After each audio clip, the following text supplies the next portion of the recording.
Every year I get a ton of questions about how to gather Scion wood for grafting.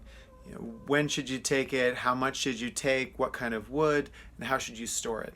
So I'm just going to do a quick demo video to kind of show you a couple different instances of Scion wood around my property and how I'm going to take it, and I'll demonstrate how to store it as well and label it for grafting. This is a little bit later than you'd normally take it. It's March 17th. All the trees are still dormant, and that's the main thing. I'd say January, February is probably a little bit more ideal for taking Scion wood, but this should be just fine. And this should give you a good idea of where to go to grab it so that you can graft some new trees of your own in later spring. Scion wood is generally going to be new growth on a fruit tree. So you don't want to take anything like this. This is just a fruit spur. And you don't want to take anything like this where you can see it didn't really grow from this tip. This is where I pruned last year. So this wouldn't be good for grafting. We want to find new growth, looking for a collar. And on apple trees, this apple here, you can see it's that kind of darker purple color. And this is actually all the way up to here, new growth. So you could take any of that for grafting. And you might look for other things that you're going to prune anyway, like this branch here that goes into the middle of the tree. I'm going to prune that off anyway, and this one up above as well. And that new growth is perfect for grafting. It's the right caliper, so we're looking for about 1/4 of an inch. If you get really small, so there's a one right in here, this is new growth, I guess, but it's very, very small. So we're going to look for something about a pencil width if we can. And on apple trees, you have this kind of maroon look a lot of times, or maybe a reddish color. On pear trees, it'll be sort of yellowish or orangey, the new growth. But you'll have to just look for something that's about the right size. And then when we're pruning, we're going to be just saving these pieces. And I generally would save them in 8 to 10 inch pieces for storage. And you'll see a little bit more about that later. But you definitely want to get it at this point when it's fully dormant and when the buds are really tight to the branch. And so it's basically the same idea as pruning. You want to get it when it's fully dormant. If any of these buds are starting to break and starting to look like they're about to leaf out, I wouldn't take that for grafting.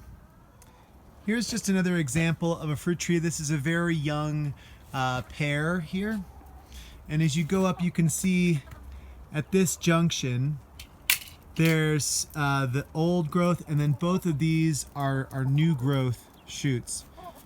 My ladies want to be involved in this. All right, guys, I'm not going to give you any food this time. And then this whole shoot as well right here, that's all new growth, which is awesome. On a young tree, you can still gather Scion wood, and you might be able to grab just a few inches if you wanted to graft this variety.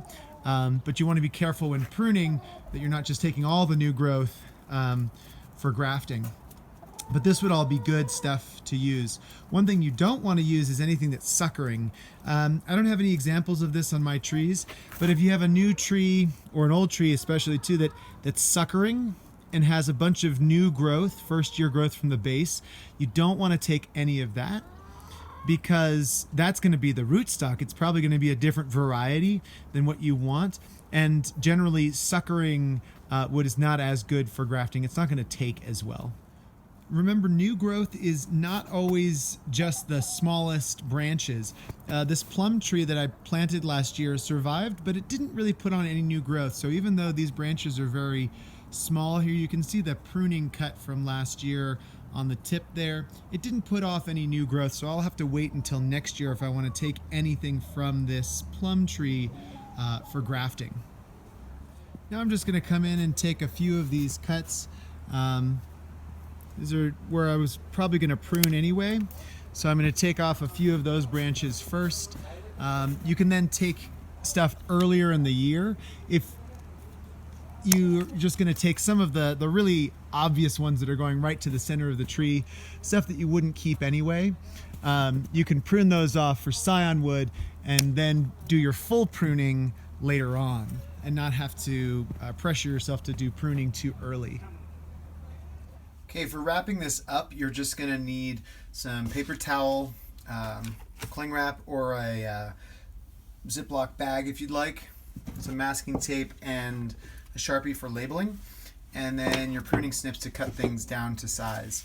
So the first thing that I'll do is, with these branches, I cut them off where they needed to go on the tree, but I don't want this stuff down here, stuff that's going to be too wide for grafting generally, and too long. So I'm going to try and cut them all to the same size, again 8 to 10 inches, and then I'll just do another 8 to 10, and then I might keep some of this. This is starting to get pretty big for grafting, so I usually put that to the side. If I was really in a jam, I might get more of that, but then I'm going to do the same thing, and you'll see why. I'm really just doing this for storage.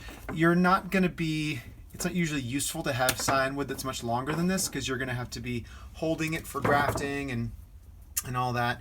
So I might do this, and then if I really needed a couple more, I'd add those in. But I have so much new growth on that one tree that I definitely have enough Scion wood if I needed to go back to it. So now I've got all of these pieces here, and I'm going to wrap them up in a little bit of paper towel. I'm actually going to use some snow, because we just had all this nice wet snow.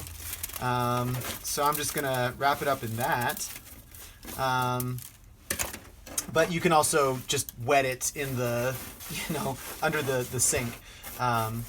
This is me just being a little bit pretentious. So I'm going to wet it with the snow. Make sure it's nice and moist. And then wrap everything up in a nice little bundle.